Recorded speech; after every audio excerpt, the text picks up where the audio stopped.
everyone, it is Susie and I hope you are all doing well. I have the flashcard kit that I wanted to share, and then I have just a fun little project here that I wanted to show you.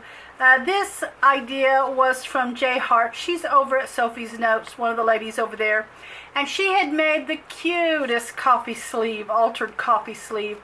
And so if she happens to make a video, I will put the video link to that in the description box.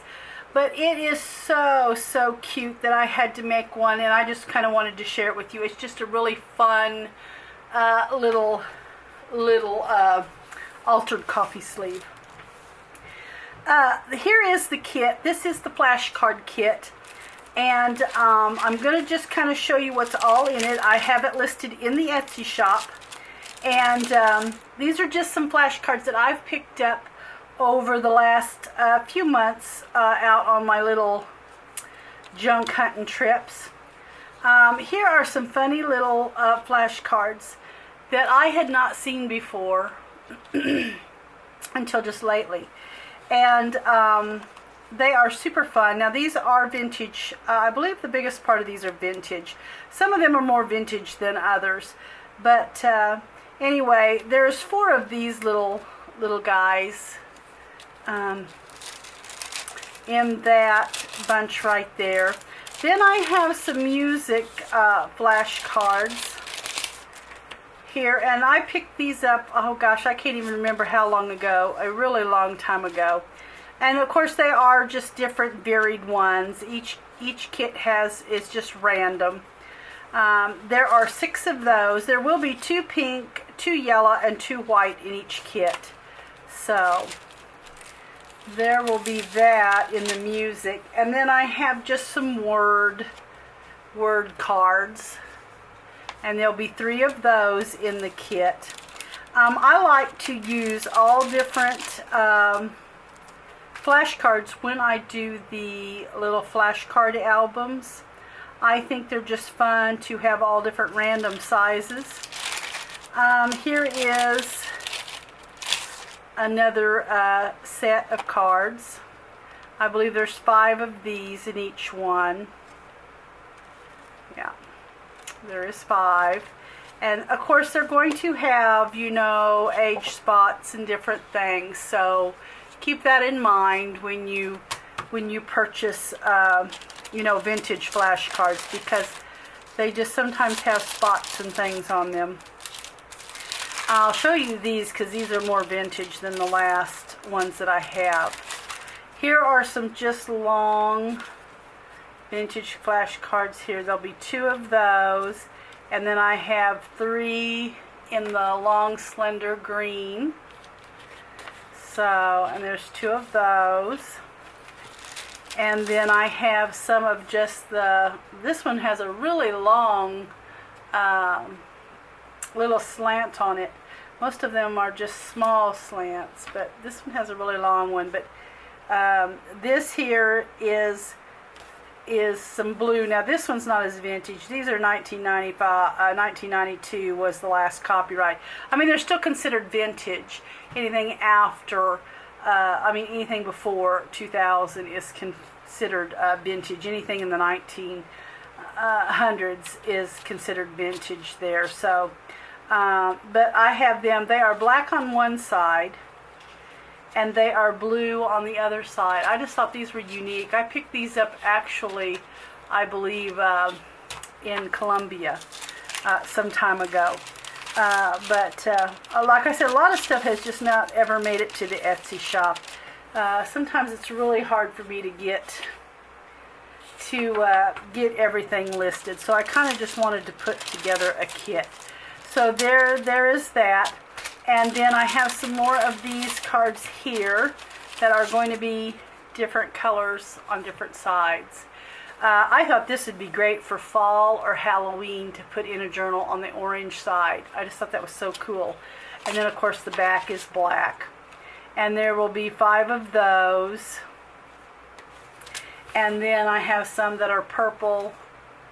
Oh, they're purple on both sides. And there is 5 of those, I believe. 5 of those. So anyway, that's kind of what's in my flashcard kit. I didn't make these kits real huge because when you go to mailing flashcards, they are pretty heavy actually. So there's a lot of weight when it comes to flashcards. So anyway, guys, this is going to be the flashcard kit. I haven't counted the pieces, but I will do that when I list it in the Etsy shop. It's quite a few pieces.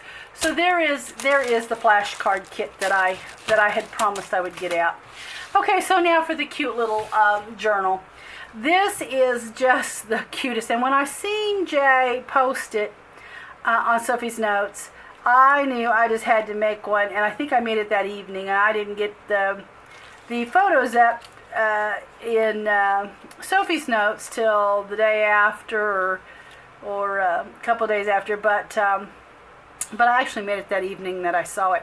I actually already had a collage made here that I had ripped off an envelope.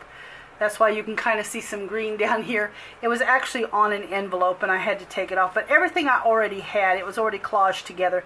So all I had to really do was make the coffee sleeve and then, you know, just add stuff to it. This is the back side of the coffee sleeve. So if this was together, it would be folded like this, and then the front of the coffee sleeve is actually behind here. So that the corrugated part is what you're using for the front of your book. And that's how I got the corrugated part. It's just, I took it apart on the edge and then turned it where the inside is actually on the outside, if that makes sense. So there is that, and these are coffee filters. They're just, I kind of tacked mine down, but this is coffee filters. I was going to make another one, and these are how I put the coffee filters together.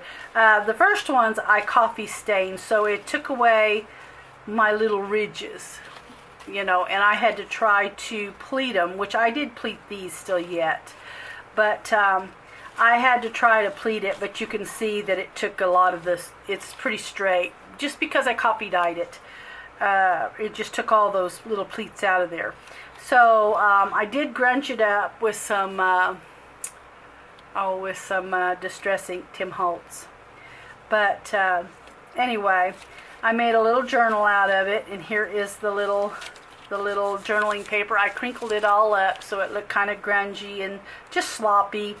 I really enjoy the sloppy journals like that. That's just, I don't know, if I had a love, I guess that would be it. I just love the grungy, sloppy, messy look of a journal. I guess you don't have to be so precise that way, and if you make a mistake, nobody knows because it just looks like it belonged. So, but here is this, and I will show you, and I don't know what happened to my coffee filter. I had a coffee filter up on the table, but I don't seem to find it now. I was good. Oh, here it is. Huh. I didn't have to look far. So here is the coffee sleeve right here, and this, of course, is the right side. And then all I did was, undo it at the edge, and then flip it, and that makes your front, your front cover, your inside, and your back cover. And then you get the corrugated board. Then, in order to get this to work exactly how I needed the inside to be, all I did was take this and I drew around it. Now I'm going to have to cut it just a little bit smaller, so I'll come on the inside of the lines when I cut this out. But all I have done was folded a couple of sheets of coffee stained paper, and I am laying that on the fold and tracing around it. And then, like I said, I will just cut it out like that, and that will give me my inside papers. Pretty simple. It's just, and Jay's, hers had pockets. Now mine don't. I didn't include any pockets, but now hers has pockets in it, and it's just the cutest thing. But here is the inside. I just took, just random things. And these little word and numbers and dates. This is some of Nick the Booksmith's printable that she has in her shop. Here's just a little photo. I kind of crinkled it up. I just did some sloppy stitching and all. Is what I did. I think this came out of a Tim Holtz packet. It was just laying in my little bowl of of junk pieces. So I really didn't have to work too hard to put this together. Here is another piece that I just tore off the envelope. I already had it collaged together. It was when I was kind of playing with the paper dolls and the wings. I had a couple ladies send me these wings as Happy Meal over in the group, and I appreciate that greatly. And then I added a little vintage milk, I don't know what you call that, that goes under the lid. But anyway, there it is. That's just a little fun altered coffee sleeve. And I'm going to make some more of these. I just think they're fun, just when I have time. So anyway, guys, be sure and go over to the shop, and I've got some new fall flowers in there. What else? I think that's it. Just some new fall flowers. I hope to start adding some new things. I haven't added anything new for a while. So anyway, guys, I'll catch you in the next video. Have a great, great weekend.